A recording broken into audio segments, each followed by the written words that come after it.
Hey guys, this is Utopia, and today, in this video, it's going to be one of the segments of the How to Play Infernities video, specifically the Xyz version. I want to talk about the beginning game. Now, we all know that Infernities is a combo-oriented deck, and that means that we have to have particular pieces in place in order to achieve what we want to, which is ultimately a win, or a game in which we can easily win. And the setup for Infernities is probably the most important and misunderstood elements of an Infernity deck. Setup is getting what you need to where you need it, and this is achieved through like support cards like Armageddon Knight, Dark Griffer, Launcher, and cards like that. Although there's not like an ideal setup, the basic idea of what an Infernity player needs to begin a combo is usually one or two Infernity Archfiends in the graveyard, at least one Stygian Street Patrol in the grave, and something that allows you to special summon monsters from the grave.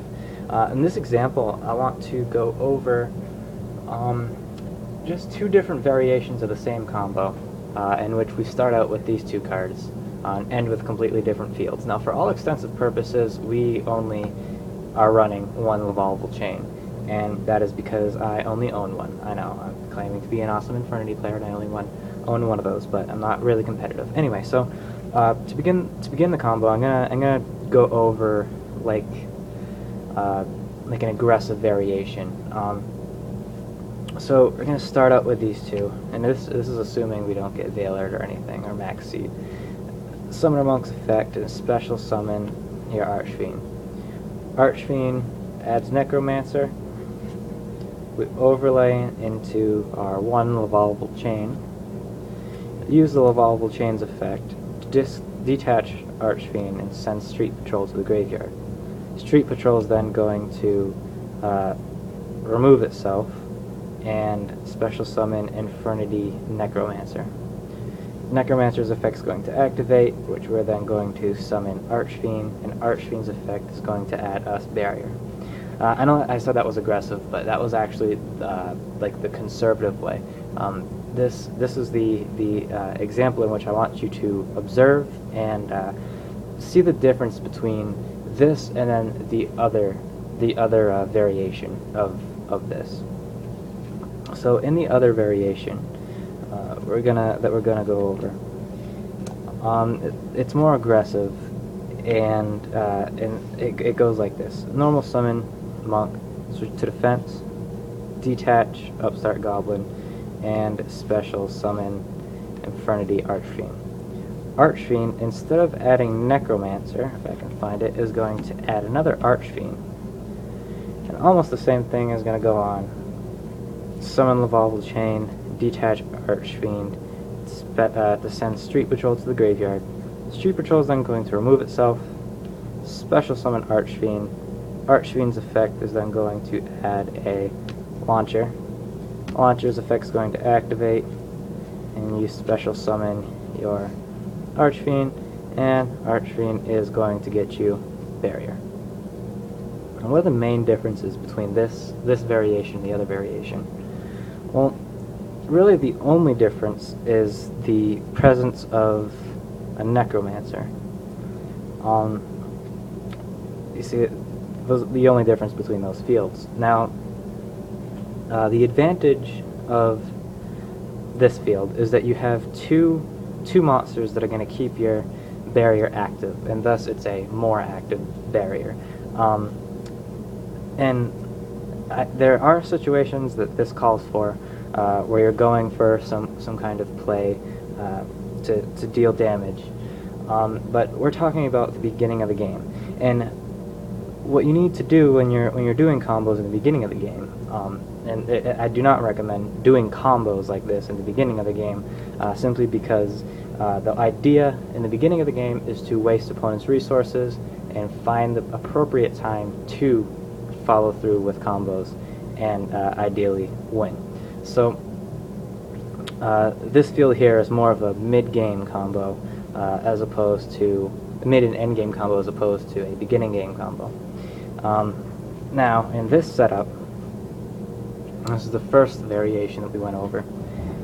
You can see that this Necromancer here not only is serving as a 2000 defense monster, but if your monster, your Archfiend, is destroyed because they don't want this bearer to be active, there's always the recursion that you can do with this for in the next turn.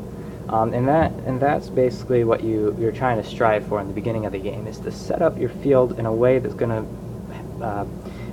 have you be able to utilize future events.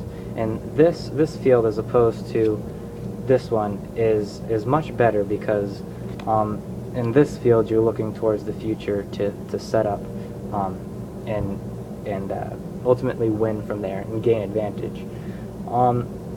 Now, that's the whole idea of the beginning game and setup. That's basically the whole idea behind the deck, is to set up and wait for the appropriate time to unleash the combos that are at your disposal.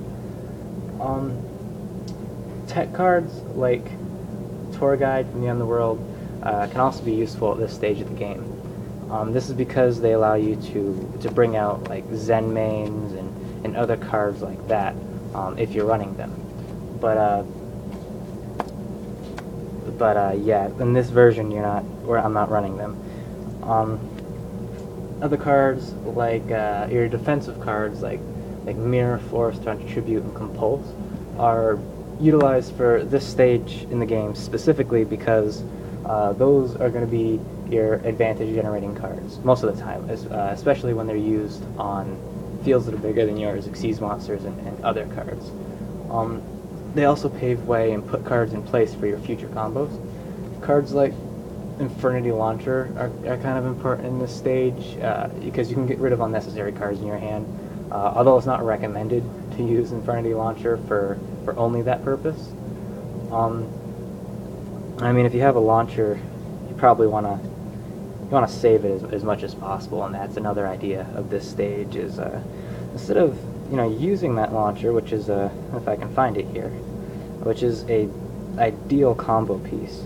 You only have one of them, so you want to utilize it as best as you can. I'm not finding it here, but so as opposed to activating your launcher and using its effect right away, sometimes in the beginning of the game it's more useful to set it and wait for a later opportunity to do it, because you're trying to find out information from your opponent. You're trying to poke them with stuff and see what their response is going to be, and then you can adapt to it, because this Infernities especially is an extremely reactive deck. It depends on what your opponent does. So I hope you guys enjoyed that. I wanted to get into a little bit deeper conversation about it, but this is for people who just want to know the gist of Infernities themselves. So yeah, I hope you guys enjoyed it.